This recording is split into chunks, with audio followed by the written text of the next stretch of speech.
Gotcha. So we'll start here in just a second, guys. Let me get all these people in here. Got a lot of people getting on, which is great. So turn on your cameras if you can. Okay. If your camera ready, even if you're not, we're all realtors. We can handle it. I don't know. So if you're a place where you could do that, that'd be awesome.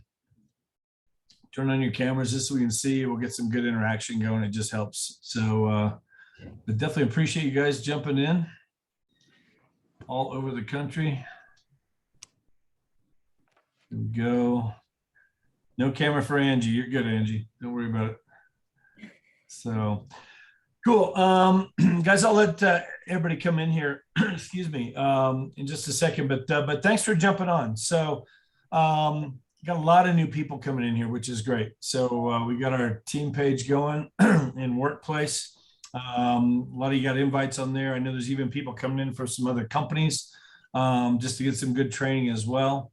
So definitely appreciate you guys, taking time out of your day. I know we're all busy doing all kinds of stuff. So just so you know, my name is Jeff Morrell. I'm out in Colorado Springs.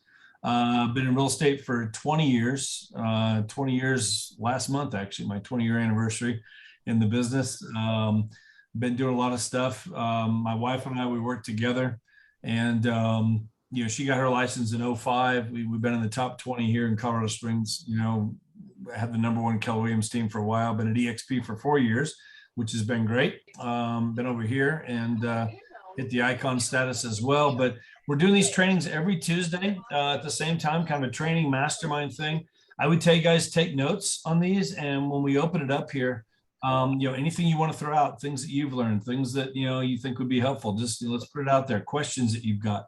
We'll just turn this, very interactive, some Q&A, all that stuff. So just a reminder, one last time, if you're in a room where it's noisy, just keep your microphone off until you need to talk or want to talk, because we'll pick all that up. We'll try and monitor it here as we go. But the lady that's doing the training for us today, Jessica Tammaro, back in Nashville. She was a school teacher for how many years, Jessica? 17 years?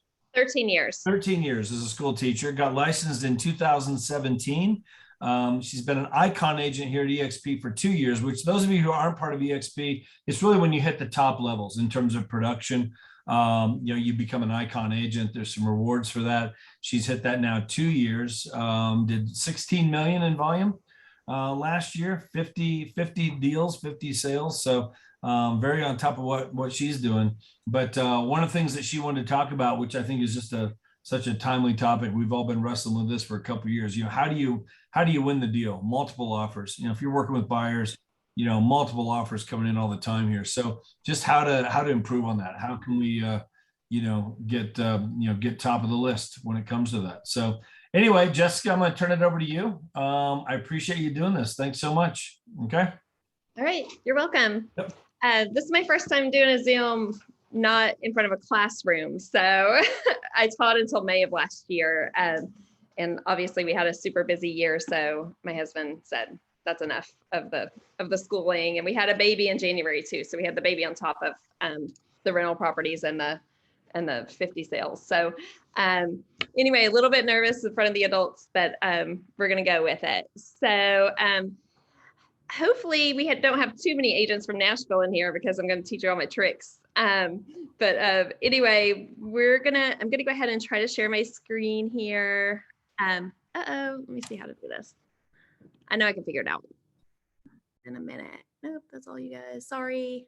You're good. You see it down there at the bottom or at the top, wherever your bar is, your screen button? Here we go. Cool. All right.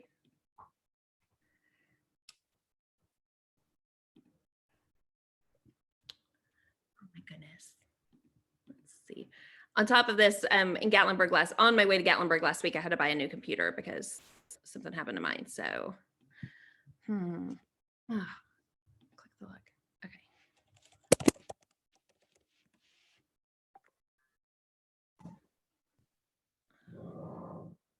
Okay. Well, that's not going to work. So I'm just going to read it from my end, and we're going to go that way. So. Let's see here. I'm not going to worry about that. Okay. So sorry, guys. Let's see here. All right, so I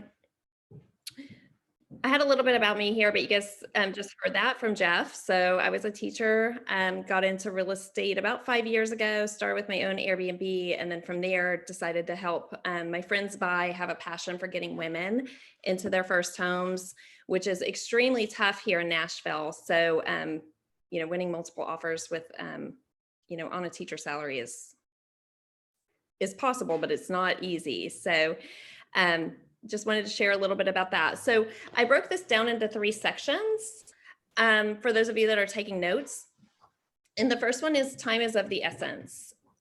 So what that means, obviously, is that you want to be the first in and the first offer in. So here are some things that I do. Some things that I do to guarantee that I'm the first in.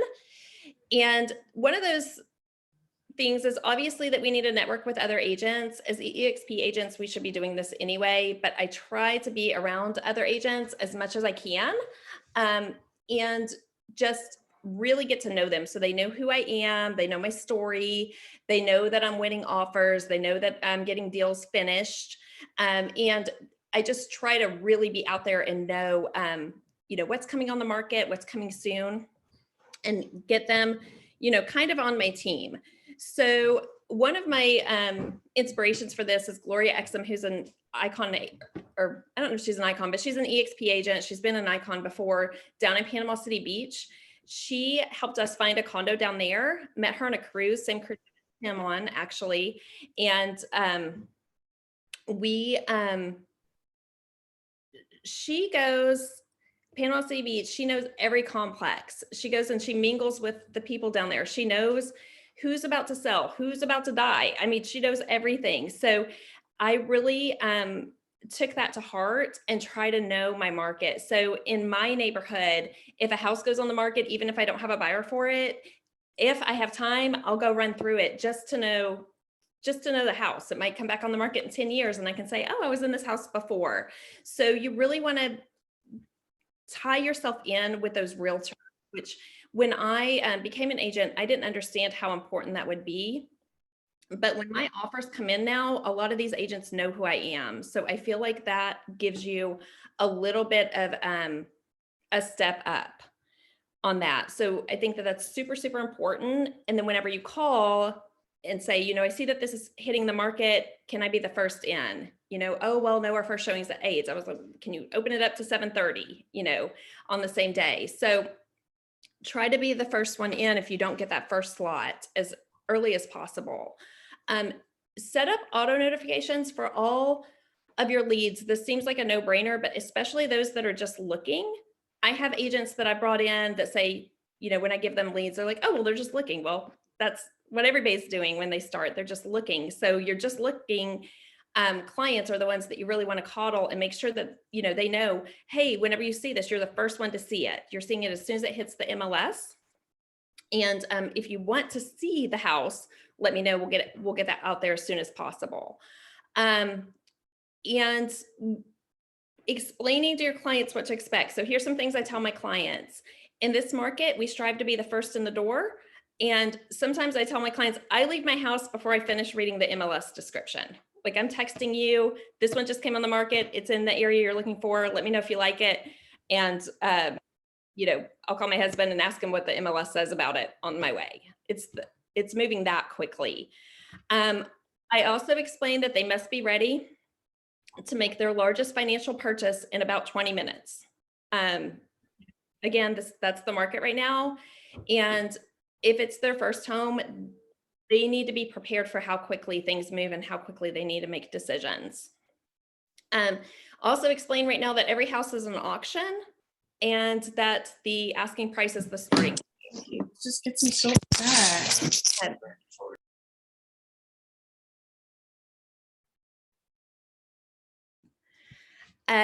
So, by getting them into that mindset that, especially in Nashville, I'm sure you guys probably in a lot of your markets too, we're getting people from California that think because they have cash, they can go in under asking price, especially on their first couple, to let them know, that's not happening here. It's very rare that you get, even with cash, that you guys get to go in under asking price. So I just tell them, every house is an auction, and that's just the way it is right now. And then I also let them know that most listings hit on Thursdays and Fridays, to go ahead and clear their schedules on Thursday afternoons and Fridays, so that if houses do hit the market, we can get out and show them right away. And I think that really prepares them as well. So I don't know, do you guys have anything to add to that? Any tips for me on I have a question. urgency? Yes. Why do you feel it's so important to be the first one in? I feel like if you're the first, so what I ask my, and I'm going to talk about this a little bit later too, but what I ask the agents, I always call the agents before I show any house. And I'm amazed when I have listings, how few agents do this. But before I drive to a house, I call the agents and ask, how many offers do you have? Is it still available? Are you negotiating anything? But in that phone call, I always say, will you accept an offer today? Will your sellers accept an offer today? And sometimes they say, no, they won't. And I said, well, it's not your choice. Can you ask your sellers, will they accept a strong or an impressive offer today? Sometimes I say a mind-blowing offer, depending on how much over I know that my clients can go. And I try to get that information first, because if I can get them to commit to accepting an offer that day, then we can be the first offer in, and we're not competing. So I think it's important to be first, because you have less competition if they're considering offers. Okay, sounds good. Thanks. Yeah, you're welcome. Any other questions? Comments? All right. The next point I wanted to talk about is communication. I think communication is as important as the time. Hey, Jessica, Yes. I'm sorry to interrupt. I just want to ask. He was asking why you would be the first to show it. There's some psychology there. I'm sure there's benefit to your buyer getting in before others, and then they have a little bit more time to really prepare for a high offer instead of coming in at the end. Did you have any other thoughts? I'm taking notes while you're talking, and I know there's a value in getting in fast, right? Because if you don't show up at the end of the day, you might lose the house anyway, right? There's other reasons. Anything else you can expand on that? I mean, I haven't done any of the research or statistics or anything like that. I just know for me personally, when we're the first in or within the first couple hours in, we have a higher chance of, it seems like in my experience, that we have a greater chance to win that offer. Also, if you're the first person calling that agent about the house, they're more likely to remember you. Once they're getting 15 or 20 agents trying to get them on the phone to chat them up, they're exhausted. No, you're exactly right. Being first in gives you don't have a worn out agent, because I can tell you after day two, they don't want to talk to anyone. So it's a good idea. Great. Okay. So along those lines, communication is the second thing that I wanted to talk about, and that comes with picking up the phone. So I'm an agent. I love email. I think it's respectful of people's time. I like the trail of it. I prefer email over texting. But when it comes to showing houses for my buyers, I pick up the phone. Like I told you already, I call the agent, and I try to get to know them. I don't know if HomeSnap is in every market, but I use HomeSnap to look up agents. I look up the agents' information on HomeSnap. It shows how many houses they've sold. It shows how much over list price or under list price they've gone for. And you can just click save to phone book right off of HomeSnap. So it just syncs them right to my phone. So then I have their email addresses and everything, and it's super convenient. But I look up every single agent on HomeSnap. And I sometimes, if I have time, I'll look them up on Facebook and just see if we have friends in common, or like what more, where they live and things like that, just to see if I can make some connections with the agent. And then I ask the hard questions, like I said already. Will your seller consider an oppressive offer today? And it's, like I said, sometimes I have to remind them that it's not the agent's choice, it's the seller's choice. With coming soons, and this is a little bit sticky, but with coming soons, we have been submitting sight unseen offers with non-refundable earnest money. So just yesterday, I had a client, they've lost one and they were discouraged, and a house hit the market as a coming soon. I said, go drive by it, make sure that you like where it's at. And I asked them, I said, do you want to go ahead and make an offer before it hits the market? And they said yes. And I explained to them that we probably need to do non-refundable earnest money to make our offer serious. And they did a pass-fail inspection. And when you do these, really look at that coming soon date, because if you can get that inspection period done before the active date, there's really no reason why they wouldn't accept a sight unseen offer unless they just want to go into multiples. So this house was on the market for $350, and my buyers offered $370 to something. They wanted to do a strange number, but that was fine. But then we did a $5,000 non-refundable earnest money after the pass-fail inspection period, and we made that inspection period only 2 days. So they went ahead and called the inspector ahead of time, made sure that they could get there. And the inspection's happening tomorrow, and the septic inspection's also happening tomorrow. So after tomorrow, their earnest money becomes non-refundable. But that's one way to get them, again, to be quick and get them in there, because clear cooperation, they can't show it, right? And well, it's coming soon, but after it's under contract, you can see it. So the offer got accepted, they saw it, they like it, we're moving forward with inspections. And my buyers, of course, are thrilled. So it doesn't always work, but it does work sometimes. So that's just one example of just communication with that agent. And again, remember that the inspection period needs to be quick, and that the house has to be under contract before you look at it. We do the pass-fail inspections. I tell my buyers I don't even really want to write a contract if they're not going to do an inspection. So the pass-fail inspections with no repairs requested is what's happening in our market. I assume it's what's happening in yours too. Non-refundable earnest money after the inspection period, we talked about that. And I try to get the listing agent to talk as much as possible. So when you're in these conversations with these listing agents, the person that talks the most gives the most information. And the person who has the most information has the power in negotiations typically. So I just try to get them talking and see, in this case, I looked up the house, what it sold for before. It happened to be the same agent. So we were able to, talk about how well she knew the house and the family that lives there and all that. So we had she didn't really give me anything that really helped with writing the offer, except she did say that they didn't really want to create a bidding war, which was great news for me. So super excited about this one. Let's see. And then obviously knowing your inspectors and things like that. So communicating clearly with your inspectors. We have 3 that we use often, and they know that, some of my strategies. So when somebody calls them and says, I'm a client of Jessica's, they typically are ready. They know that they're going to have to, open up those spaces pretty quick for our clients. So just communicate with those inspectors. And honestly, inspectors haven't really been an issue. I feel like the appraisers are slow, but the inspectors are fast in our market.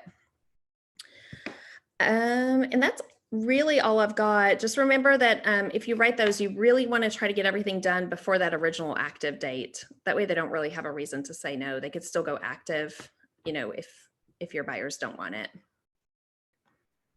Can I ask a question? Yes. Just to clarify on the non-refundable good faith check with the pass fail inspection. If the inspection fails, is it refundable or is it only, or is it just non-refundable no matter what? I write it that the earnest money is non-refundable after the inspection. So if the house fails the inspection, or my people don't, they do get in there, they don't like the floor plan, or, I don't encourage this to just get in and tie these houses up. I mean, my buyers are serious buyers. In fact, I've never had one walk away from the inspection, but I also don't want them to lose their money if something does come up on the inspection. So we've written it that the non-refundable earnest money, the earnest money becomes non-refundable after the inspection period, after they've decided to move forward. And the inspection period, which is like 2 days. This was a 2-day inspection. Okay. Is that something you put in? Well, your contracts are different than ours. So is that like another provision sort of thing, or is that tied into the inspection time frame that you actually set in the contract itself? So this one is in special stipulations. So we just write in special stipulations that the earnest money becomes non-refundable 2 days after the inspection period ends. That way we have, there's no room for, I don't know, misrepresentation or anything. It's very clear that we would cancel the contract, the last day of the inspection period or the day after. Okay, perfect. Thank you. And it's great to see you. Okay. Jessica, are you also doing, are you using appraisal gaps? Yes, I don't, if they accept the offer like yesterday, they chose not to do an appraisal gap. This particular house is not going to have a problem appraising. I truly, truly believe that. But appraisal gaps are, also a possibility. So if you were going to do an appraisal gap, then you would also write that the earnest money would become refundable if the appraisal gap was wider than what you had agreed to or whatever. Gotcha. Okay. And then also, speaking of appraisals, I don't know if you guys are doing this, but I was just on another call and they were suggesting, as well as what I had heard, is if you guys are the listing agents and your house goes above list price, to see if your seller will go ahead and ask you to write an amendment raising that list price in the MLS. It's my understanding, and this is coming from appraisers are also guiding us to do this, but some appraisal, I guess, trainings are asking agents or asking appraisers not to appraise homes for higher than the MLS price. So yes, while the appraiser can see that the price was raised, at least it would be the MLS list price if they feel that it's worth that. But from what I understand, there's really no harm in raising that MLS price to the contract price if you're the listing agent. So I'm going to have a conversation with this agent later this afternoon to see how she feels about that. But I had an appraisal come in low on one of my other deals, and they matched the MLS price, and the appraiser she told me that, in her training, they're saying not to go above the MLS price. I also truly think as professionals that gives other agents and other professionals a glimpse of what the market's doing in that area. So I kind of feel like it's a best practice. I don't know if anybody else has opinions on that. What state are you in, Jessica? Tennessee. Well, the price gets adjusted once the home's closed.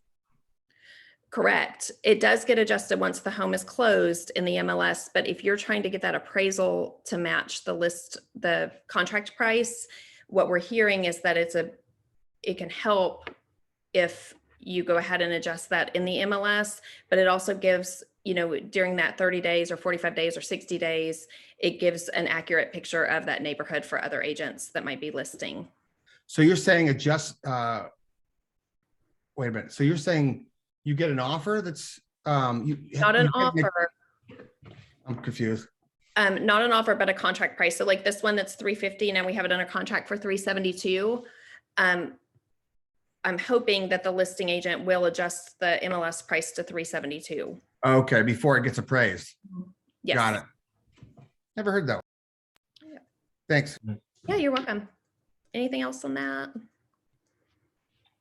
No, I've never heard that, Jessica. That's interesting. I mean, appraisers I know are not, there's no benefit to them to go high, right? There's none.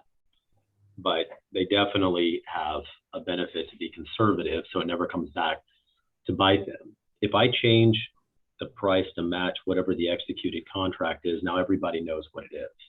I tell you something else interesting for me. If I have a house I just sold in Irving, I think we had it for 285. I was getting offers in that 290, 295 range.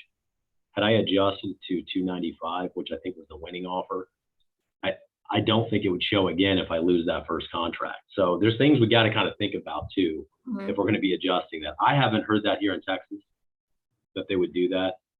I do have something on option periods, right? I don't get too often into buying homes. Is this a good time, Jeff? Can I share a couple Yeah, thoughts? absolutely. Go ahead, for sure.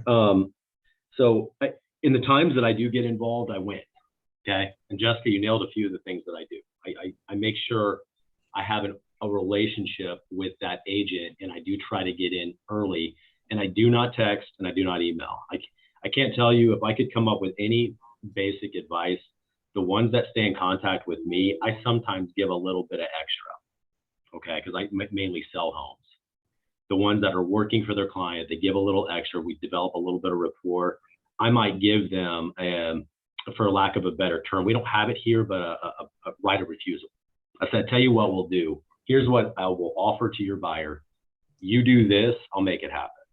You know, and I've gotten situations like that. You know, I'm different. I don't present all these offers to my sellers. I do a lot of things different. I present offers that are actually workable, because I have sellers that sell 3-4 houses a month, right? They don't want to look at every offer. That's nonsense. And buyer agents just have to understand, like, you've got to make something competitive. But I'll give one note on, and this is going to make you think a little bit on the inspection period. If you do get to see the home, I've gotten to the point, if I know I'm going to try to make a deal happen, I'll waive that inspection period. And I'll tell you how you stomach this, right? It's all about buyer peace of mind. In all the homes that I've sold, if outside of obvious issues, you know, foundation, roof, HVAC's out, things like that, that are catastrophic, that are incredibly expensive, I generally am not more than $3,000 to $5,000 in maintenance. Okay. So I would almost, in most cases, instead of going 20,000 over, it would almost be better to go 15 over and cut that string right away. Do you follow me? Because I know what my exposure is for my buyer. And I know that I don't have to put everything out just to win the home. I can save them on the purchase, but you know, sellers want two things. They want peace of mind at closing, and they want the highest net. And sometimes they'll reduce some of that net in order to get that peace of mind. If I cut that string, that means we're not negotiating anymore. Let's move to closing. Now I'll give you the hypothetical. Oh my gosh, this roof is out. You can inspect it too, by the way. You can still inspect the home. I still recommend you inspect the home, right? It's the same thing as your pass fail deed. Still inspect it. But now we have a picture of what the home is about. If that roof is shot and needs to be replaced, then believe it or not, I will still try to negotiate that roof. And it's in the seller's interest to try to work with us, because they're now going to have to deal with it. So I still have a kind of a little bit of protection in the event something bad does happen, and I have successfully negotiated on that. Now, I can't ask for the whole roof and pay nothing, but I can at least get them to give me some type of consideration. I've done that as well. So it's a no option contract. We're going to move to close. We're still going to inspect just to verify. And I did this in a house in Georgetown. I did this house in San Antonio, and I won both homes, and we still inspected. And both of them, just what I told you, $3,000 to $5,000 of exposure, and they didn't have to go, you know, 20, 30,000 over to win it. So just a few thoughts there. Hope that helps. That's awesome. Absolutely. And on those pass fail inspections, we just did one recently that had, it was in Nashville. It's one of the 3-story ones with a rooftop, a city view rooftop.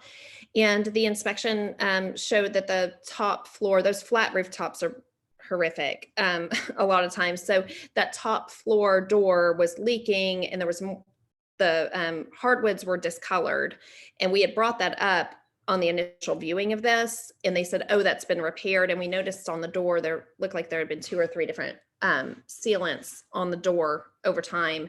And but the inspection showed that there was moisture in the ceiling below.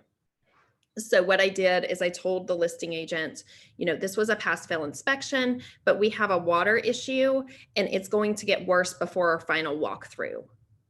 And his sellers had said, we're not changing a light bulb, we're not doing anything. And I said, you know, with the water issue, why don't you just do an insurance claim? And so that's what they chose to do. And I've had to do that before on a roof, and the current buyers increased their contract price enough to cover the deductible for the roof, but they got a new roof.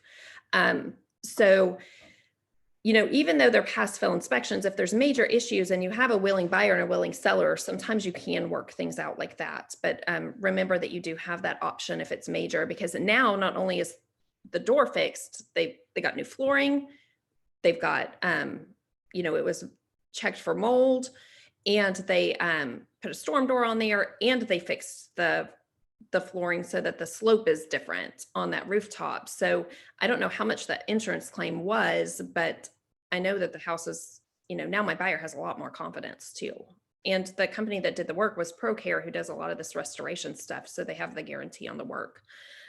So it's really a win-win for everybody in that case. So even though it's a pass fail inspection, it doesn't mean that's the end of the contract if something major comes up. Cool.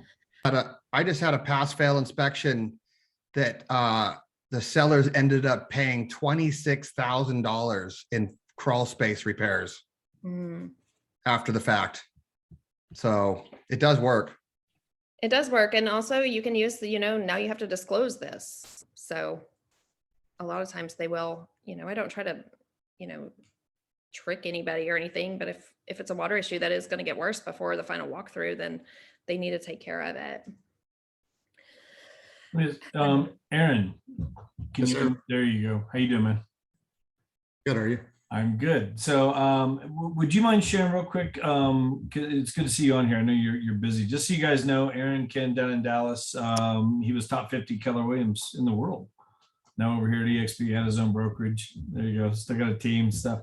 With all the buyers that you work with your guys, is there anything that you want to throw out that you would add? Is there anything you guys are doing in terms of helping this issue right here? Because we're all competing so much right now, you know? Yeah, a lot of them have already been said, you know. Sure. I agree 100% with Sean. You know, you have to try to make that personal relationship with that agent. Now, a lot of our agents, especially the younger and newer agents, 61% of our license holders in DFW have their license less than 3 years. Wow. I find those guys are much harder to get a hold of. They are, you know, but I text them, hey, call me. That's all I put in my text. I don't say who I am, what it is. I did call me. So this is when they're bringing you an offer? Is that the No, deal? this is when I'm bringing them an offer. You're bringing them an offer. Okay, you got the buyer. I haven't sent it yet. Yeah, Okay. call me, and then I try to analyze what their seller is really needing, how many offers are they holding, you know, all of that. The more information I can get from them, the better. I even push for things like price and stuff you're not supposed to reveal, but because some of them are stupid enough to reveal it. And then it just puts my buyer in a better position. On the buyer side, same thing with Sean, we're removing a lot of anything that we can remove from the seller side of the ledger, we do. So we pay for the title policy. We don't ask for home warranties. We can negotiate that stuff later if we really want it. Plus, like Jessica was just saying on the roof or inspections where they come back and it's got something detrimental, like, hey, you can't get insurance if you don't have a new roof on this house. That's going to be for any buyer, whether it's my buyer, your buyer, and we didn't have an option period, we can go back and renegotiate that roof. That is not a problem because you need to have that unless you're in a property, you know, where it's an investment and we know the roof's shot anyways and it's all cash. That's totally different story. But if it's with a loan, I don't see that that's any issue. Plus, there's several outs in Texas. There's so many outs for a buyer in the contract. Delivery of HOA. So a lot of times people put 10 or 15 days delivery HOA. And then you have 3 days after it's delivered to back out of the contract, receive all your earnest money back. Same thing on financing, survey delivery. There's a lot of outs for the buyer. So if you do that inspection and it comes back just crap, you have other ways, unfortunately, that you can manipulate the contract to get your buyer out of that. So as from the seller side, if you're taking a listing, make sure you have all that stuff prepared. Like we order the HOA before we even go live on the market, like the transfer docs, so that we have all that. So it's delivered the day the option or the day the contract's executed. So there is no out. They don't have these weasel clauses to get out of it. And that's knowing your contract. Now we utilize them for our buyers if we absolutely have to, but most agents have never read their state contract front to back. And so a lot of it is know your contract, know your rights for your buyer, but utilize those when you're working with a seller too. And on the appraisal issue that I heard, we haven't been doing that. I haven't seen it in Texas. I think it puts your seller at kind of a tough spot if you're working with the seller, because you raise that price up to match the contract price. Now you're dealing with a what if it falls apart issue, and now you've raised the price 20 grand. Okay, so now what happens? You know, we've had VA contracts, 3 of them in the last couple of months, that all appraised over the list price and above our purchase price. And that's VA. Those are the hardest appraisals to get. So I don't really see that as an issue. I think that's more of an agent thing where you have to make sure you can justify the price you're offering or the price you're asking for. And like when talking to the seller, I always tell them, don't spend the buyer's money. Like, let's say the home, is saying 600,000, 600 is where it should be, but they want to put it at 625 because they want the peak of the market. Well, now you're spending the buyer's money. If you spend the buyer's money without their approval, they're not going to make an offer. But put it at 600, let them spend their own money to go over if they really want to. And a lot of times they will. So Yeah, that's my 6 cents. that's awesome. Yeah, no, good stuff. Julie Randall, could you unmute yourself, Julie? Because Yes. you're here in Colorado. We've had a lot of appraisal gaps. That's just like, good Lord. I mean, every offer seems like we were having a lot of that stuff going on. What have you've been doing this a long time as well? You were a broker. Any thoughts you have on just this topic? I mean, I know you're dealing with a lot of buyers, different things. What are you seeing right now for yourself? What have you been doing? Pretty much the same thing. Every offer that I write or I receive has an appraisal gap. I've been hearing people are putting unlimited appraisal gaps. I've not received an offer with that, nor have I written one with that. Yeah. But then the escalation clauses, pretty much every offer, inspection, a lot with just limit it to health and safety, but that's so subjective. Yeah. Everyone has a different interpretation of that. So, but yeah, every offer I'm writing, it has an appraisal gap, and it's just crazy. I mean, we're losing cash offers, way over list price, and still losing. So it's really challenging here. Yeah. I think, and again, I think what Aaron said, the easier you can make it on the seller, I mean, the more likely they'll take a $10,000 hit if they just know they can get through this without having just all these different hoops to jump through. The sweeter you can make it for them. Would you agree with that, Aaron? I mean, just make it as easy as possible for them. Yeah, take away all their expense and make it simple. Yeah. Like Sean says, he's removing everything. He's removing all the contingencies, all the inspections. We call it an option period here, but remove as much as you can from the seller's plate so they don't have to make any decisions on the little stuff, right? I don't want little $500,000 things to get in the way of my buyer buying the house. And the way we phrase it to the buyer is, back in the day, 5-10 years ago, our job as a real estate agent was to save you as much money on the home as possible and negotiate the heck out of it and get you the cheapest price. Right. Today, my job is different. My job is to get you the home at a price that you're comfortable with, period. right? And because we're going to be competing with 5, 10, 15, 20 different buyers. Like we had one that we put under contract yesterday. We had 37 offers on it in a weekend. You know, so how does that seller make a decision? Right? I was the listing agent. We made the decision. First, it went to, like Sean said, net. Second thing was what buyer was most likely to close. You know, so where's their financing? Is it somebody that's local? That's something to keep in mind. Like we get people that, oh, they're moving here from California. They got a California lender that's licensed in Texas. We try to redirect them to get a lender here in Texas, because I know looking at a contract, hey, it's Joe Blow, the lender in California. He knows nothing about our area. He's going to place the appraisal with some appraisal company in Garland, which is an hour and a half from here, to appraise a property here. He knows nothing about the market here, right? So if I can get a local lender, they know if a local appraiser has been assigned, because they can always ask for a new appraiser. If that first appraiser that accepts it says, I want to take it, and they're an hour and a half away, they can request a new appraiser because they're not local and they don't have market knowledge. So those are all things to keep in mind for your buyer too, is like, get people that are local to help your buyers. I mean, yes, people come in with Rocket Mortgage and all that crap, but again, do you want to win the home, or do you want to use your friend that you had in California? Because if you want to go through this 5 or 10 times, we're willing to do it, but you're going to have some pain. Yeah. Yeah. And sometimes it takes pain, you know, for some of them to figure it out. That's what I was going to talk about next, is just here's the tips to win. My first one was to find the right lender.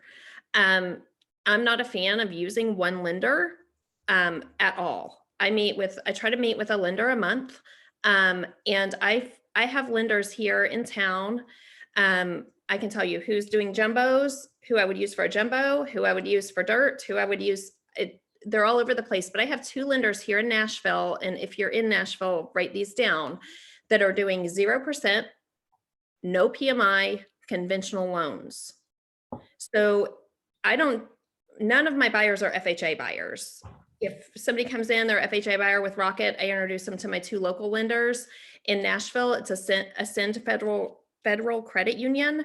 If you guys don't know your credit unions, call them today and meet with somebody from your local credit union and find out what programs they're doing. Because they're, like I said, 0%, no PMI conventional loans. Our credit union's actually doing 102% loan. So what little money they do have, they can use for an appraisal gap if they need it. And that's in Nashville, it's Tanya Jackson that I deal with at Ascend. And then Bancorp South, which is, I don't know if they're in Texas or not, but Bancorp South, which is in, Tennessee, Florida, several of the southern states, they also have a 0% no PMI conventional loan. And I just had a girl that was pre-approved with Rocket, and it saved her like $8,100 to switch over.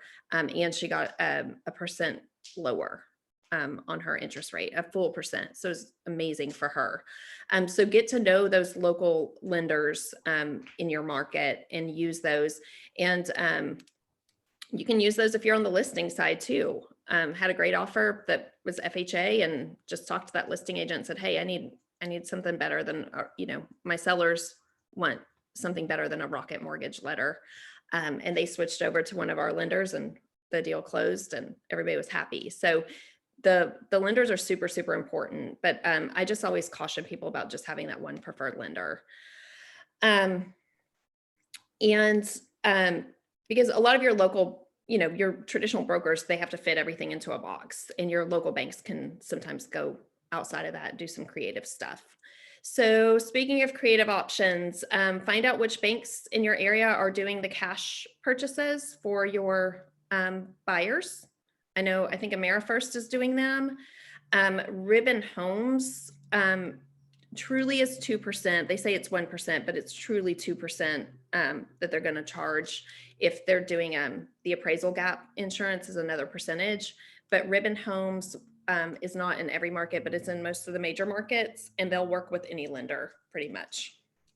So, and then what they do is they come in, you send over your pre-approval for your buyer, and give them your buyer's email address, and they register your buyer as a Ribbon buyer. And then they'll allow you to write cash offers on the houses. So they do charge 1% if the loan still goes through. So it's basically like a guarantee. So your buyer still goes through with their financing as planned. And if they close, then Ribbon charges them 1%, but they also offer a 1% appraisal gap insurance option. So, you know, they'll cover that appraisal gap basically, but they charge the buyer for that insurance. So, you know, it's super easy to register for that. There's no class that you have to take or anything. You just go onto Ribbon Home and register, make sure they're in your area and register for that. But that can give your buyers an option to be a cash buyer. And if you do have those cash buyers, but they don't really want to use Ribbon, they don't have to. They do if that cash offer is accepted. But I've written 2 offers for the same buyer before on a purchase, and the cash offer was lower, and the financing, you know, the finance traditional offer where they didn't have to pay Ribbon was a little bit higher. And in my experience, I've done it twice where they chose the traditional offer rather than the Ribbon offer, just because they felt like my buyer was so solid. And I communicated all of that with the agent on the phone and said, hey, we are qualified through Ribbon. We'd rather not use it, but I want you to know that, you know, we can go either way, but it's going to cost my buyer more to go with Ribbon, and we'd rather give that to your seller. So just, you know, a little tip there. What were you talking about, the Ribbon charging the buyer for the appraisal gap? Yeah, so Ribbon now does an appraisal insurance. So basically what you do is you pay Ribbon 1%. Yeah, I've used Ribbon a bunch of times, so I'm trying to figure out if they've changed something. They have, it's new. It's very, very new. So they'll cover the appraisal gap up until, you know, they still give you what they'll pay for the house. But like on one recently, the house was listed at 350 and Ribbon said that they would give up to 377, which I thought was awesome. But they wanted $3,770 up front. You have to choose up front, obviously, Yep. because an insurance that they're saying, you know, if it doesn't appraise at 377, you know, if it only appraised at 350, they would cover that entire $27,000. And the buyer would not ever have to pay that. Right. So it's kind of, you know, it's just rolling the dice, really. Oh, okay. I thought you said that they were charging the buyer for the appraisal gap. No, they're just charging the buyer for the appraisal gap insurance. So in other words, Paul, if you were my client, you know, and we were looking at this, it was a townhouse for 377, which is what Ribbon was going to offer. We could say, all right, we're going to write an offer at 377, but you have to give Ribbon the 10% up front. And then if it didn't appraise, Ribbon covers that appraisal gap for you. So you only have to finance what it appraised for. Well, no. So if you enter the house into Ribbon and it says it comes back at it's 350, and say Ribbon will offer 377, then you pay the 2.5 up for front, and then if you use your preferred lender, they credit you back the other 1.5% at closing. That's correct. But if, let's say that we offered 377 on that house and it only appraises at 350. Right. Then Ribbon covers the rest. Yes, but you have to pay the 1%. You have to pay an additional 1% insurance. So they take the 1% for the Ribbon fee, but then they take the other 1% for the appraisal coverage. Oh, wow. I'll have to look into that. Okay. Yep. That's pretty new. Okay. I'll look into that. Yep. And then you guys already talked about appraisal gaps. You can tier those appraisal gaps when you write those. So, you know, my buyer will pay $5,000 over appraisal up into X amount. They'll pay $2,000 over appraisal, you know, if the appraisal falls between such and such. So you have a little bit of leeway there if you wanted to ever tier those appraisal gaps. Escalation clauses. This one makes me nervous because this is my big tip. Escalation clauses. If you're going to do an escalation clause, I suggest submitting it at the last minute. So again, communicating with that agent, making sure, like you said, that, you said we have until 5 o'clock on Sunday to submit this, can I get that in writing? Or, are you absolutely sure? How many agents have you told this? You're absolutely sure if you get an offer for $100,000 over on Friday, is your client going to accept it? Are you going to push it till Sunday? I like to get those escalation clauses in like 10 to 30 minutes before the deadline. That way it's not floating out there and the agent, they're not supposed to share, but I just feel like I don't want any other offers coming in to compete with mine just to get that price raised. And I don't think that's happening as much as it did a couple of years ago, but I still like to submit those at the last minute. Do not use escalation clauses if you're trying to be that first offer in, because if you're doing an escalation clause and you're the first offer, now you're just encouraging them to collect more offers. So I don't like to do escalation clauses if I'm trying to be that first offer. The way that I've won a couple lately is I'm writing my escalation clause that it has no cap per buyer approval. That is getting me first right of refusal on almost every deal. You should always do that, Jessica. I'm telling you. Let the buyer decide if they're going to buy the house, right? If they want 50,000. Okay, great. Well, at least we know. We'll move on to the next one. Exactly. Or they want it. Absolutely, 100%. I've done this in my phone calls with them. I say, hey, my buyer will write a check for anything you want on that house. Tell me what you want. And I'm telling you, what's crazy is what you guys don't understand is listing agents typically are they have integrity about it, right? They're not going to just make up some artificial number. At least I get our first right of refusal. That's all I'm looking for. And that's how I've stolen offer after offer, just like that. Go ahead. Thanks. Yep. Same thing. My buyers are happy because, if they're not getting the offer, they know what it was. They know that they had the opportunity.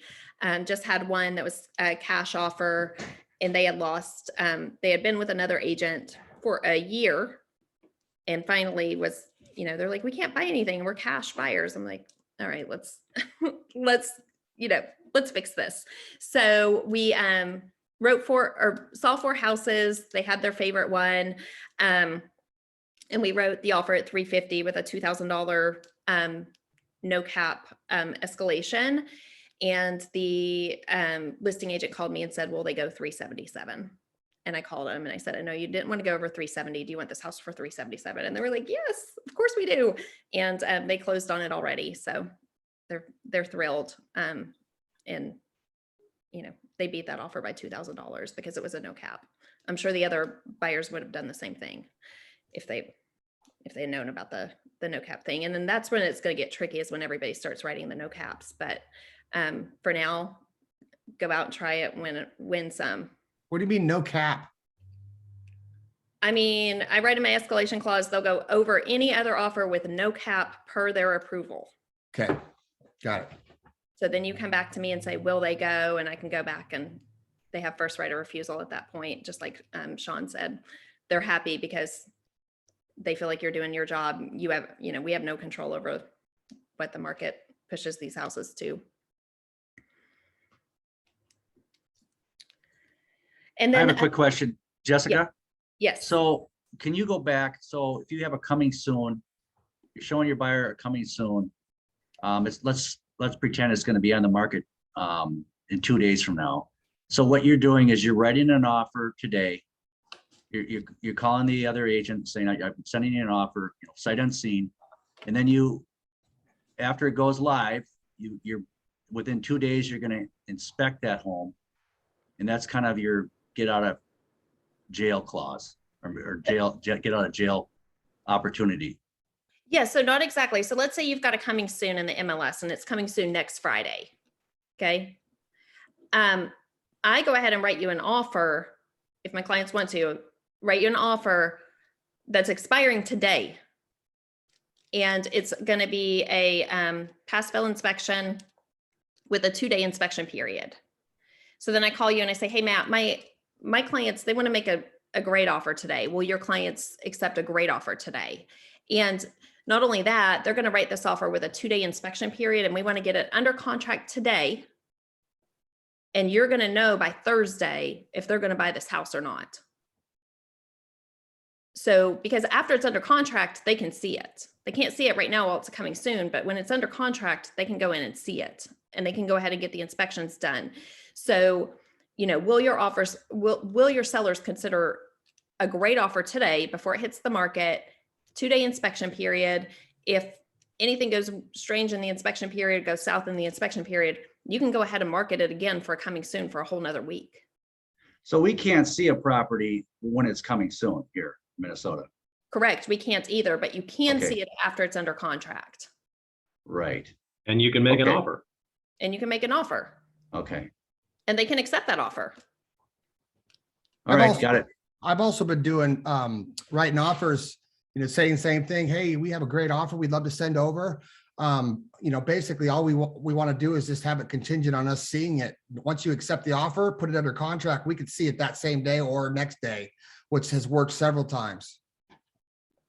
Yeah, I haven't even thought about that, but that's a great idea, because then you could say, you know, let's go ahead and get this thing under contract, and we'll know in 2 hours if they're not interested. It's worked a bunch of times. I like it. Thanks. Very cool. Tim, did you had your hand up? I don't know if that was from earlier. I'm sorry. Did you have a couple comments, thoughts? Yeah, I do. I had 3, but Jessica's already covered the escalation clause. That was one of them. Okay. And everybody, we're all in different states. Just remember, check with your broker on any of this, on whether the specific thing we're talking about is legal. But ask the listing agent to show you their very best offer that they have in hand. And their first reaction was, I can't do that. I had this exact same scenario. I said, oh, but you can with your seller's approval. So go to your seller, ask them if I can see the very best offer you have and show it to me, because we want to better it. And it's not about them being stupid. It's about them being educated that they have the right to do that if they have their seller's permission. So that was one thing. And then the second thing, and this is obvious, we've done this for years, and it doesn't work every time, but if you're first in, write an offer with a really, really short time frame. If it's the weekend and you've talked to that agent before you went to show it, one of your questions should be, how fast can your sellers respond to an offer? Will they respond to an offer in an hour? Write your best offer, put all those clauses in you want, but give them an hour to decide. Because many sellers, we don't know their personalities. Oh my gosh, well, they gave us something more than we were asking. Yeah, we'll take that. And their agent, if the agent's doing their job, ought to just shut up and let them take it. They can also say, yeah, well, you should wait because we maybe get more. But a lot of agents will just say, yeah, that's a great offer. You know, a lot of times we give our opinion as agents when we're not asked for our opinion, and that can screw some deals too sometimes. So just those couple little tidbits. Great points. Yeah, that's awesome. The last thing that I wanted to cover is the cover letters. So you guys can do a cover letter with your offer that has the highlights. So let's say the one yesterday, I didn't do an appraisal gap. So I didn't put an appraisal gap in my cover letter, but I did put, you know, the pass fail inspection, and I always put on there that you're working with an experienced agent. You know, we closed, and if you're a new agent, use your upline and just put, we closed, you know, 150 deals last year. It doesn't matter if it's your first deal. If you're saying we, use your upline in that, or, you know, somebody else. And write in that cover letter all of the points, and add things in that don't really matter. I mean, if there's an old play set back there, you know, put, oh, we'll remove the play set for free. I mean, it doesn't matter, right? Anybody's going to do that moves in there, but highlight that so that you have more bullet points in your cover letter. And that way you're sure to get those seen. Sometimes, especially the escalation clauses, I always write, you know, no cap escalation. And, you know, so even if it's in your special stipulations, you know, write that. And, you know, like in my cover letter, I'll write no cap escalation, but I won't write that it's, you know, per buyer approval. That's in the contract. Right. So you just highlight those important points and make your offer shine. And I do the same thing in the email. So I have a cover letter and I have the email, and the email has all the highlights listed. And, you know, has that ever helped? For sure, I don't know, but it doesn't hurt anything. Definitely. Jessica, going along with that, I put in those two, talking about the agents. I always say, I'm an easy agent to work with, and I will get this to closing. And so, I say all the time, agents make or break deals in a transaction. And so I want them to know that I'm going to be easy to work with, and I'm going to make sure we get this deal to closing. And so I always say that on the front end too. Again, it's just those little things that make your offer possibly stand out above other offers. So if I have an agent saying that to me and everything else is pretty equal, like, that will play in my discussions with my seller. I'll just explain that to them, like, so. Absolutely. And Kathy's the reason I'm at EXP, because she took me to coffee and I came over to EXP almost 4 years ago. But I like to tell my agents too, if I'm having a good conversation with you, then I like to say, hey, when this is over, let's go have beer, wine, or coffee, and celebrate. Now, during that celebration, hopefully we can talk about EXP too, but getting that agent to already feel like, okay, this is going to be a team. I mean, we are all on the same team. I like real estate. The one thing I didn't expect in coming to EXP is a lot like teaching. Like, teachers aren't in competition with each other. We all worked together, for our kids. And I feel like in real estate, I get to work together with other realtors for our clients. And I want to create genuine relationships with agents so that we can continue to do deals together. And so, doing that and going ahead and mentioning on the front end, like, hey, let's celebrate this when this is over. It doesn't hurt anything. Sure. Hey, Jessica, real quick, in the chat, Marcy had asked, being a brand new agent, could you share an example of your cover letter? Like, just so what would be just in general, the wording on that? Just yeah. I'm like, here's our offer on, Inglewood Drive, whatever. And here are the highlights of my offer, and just bullet points. It's very simple. Very, very simple. cool. Does that answer that, Marcy? Yeah. Yeah, I just wanted to make a quick comment. Sure, Lisa. So on my, a lot of my clients are veterans, and one of the things that I have found is a lot of agents are not very educated on VA loans, and sometimes they're a little bit hard to get by. I absolutely love the cover letters. I use them all the time. And I'm also a huge fan of building that relationship with the agent prior to submitting your offer, because I feel like with the clientele that I deal with, I really have to do it because it's my opportunity to introduce myself and my client to the other agent, but also to kind of educate them, on the process of VA loans and making sure they understand that they're good buyers. But that's one thing that I do put in the cover letter, especially for my veterans who want to do the 100% financing. They want to take advantage of that. And I always do explain in my cover letter that even though that they're doing 100% financing, it doesn't mean that they don't have the resources to purchase the home. They're just using that benefit so that they can use their resources for other things. And I find that has been extremely helpful for me in getting, my clients and getting their offers accepted as well. Very cool. Good. Thank you, Lisa. Can I add one thing? With the cover letter, are you talking basically a detailed outline of what's in the offer, or a bullet point of what's in the offer? Are you doing buyer, like love letters? We call them love letters. Okay. From the buyer to the agent, or to the other party, seller, what have you?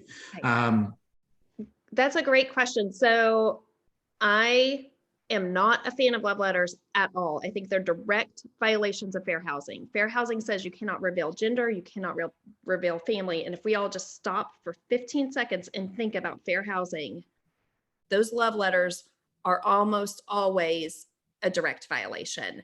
Now, as a buyer's agent, there's really no harm in them, but I still don't think it's a best practice. I don't think it's professional. I don't think it's a best practice. I do truly believe they're direct violations of fair housing.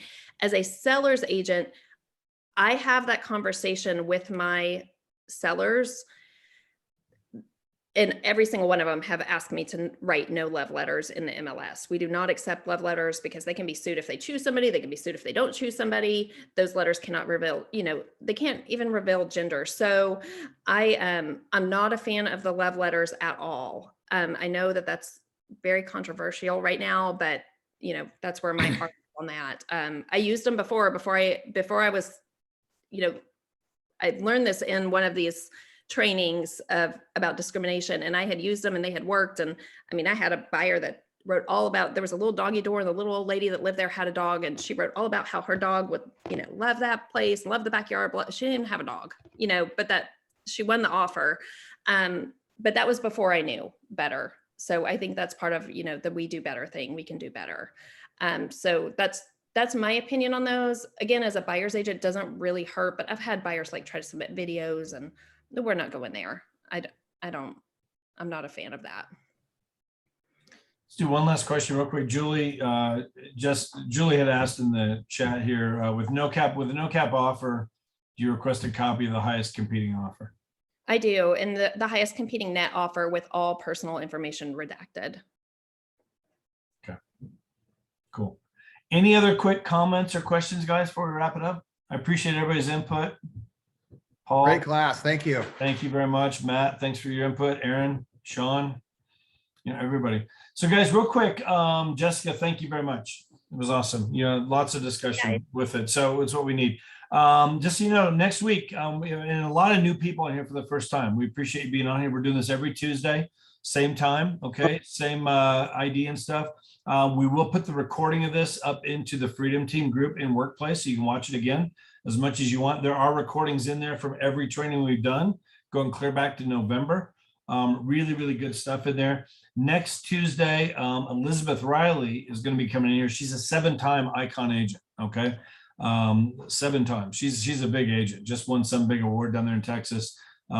She's the one that actually showed this to Gene Frederick. A lot of us are here because of the way she reached out to Gene. So it's going to be an awesome training next week. We'll get all the details on that on the Freedom Team page as we go later in the week. So anyway, guys, have a great day. Have a great week. Use that Freedom Team page. Any questions, comments, whatever, we're all working on there. So if you got a certain issue, you can get it answered, a lot of it in Workplace, but don't hesitate to post in that Freedom Team group. The more interaction we get going in there, the bigger that'll get as well. A lot of tools there. Okay.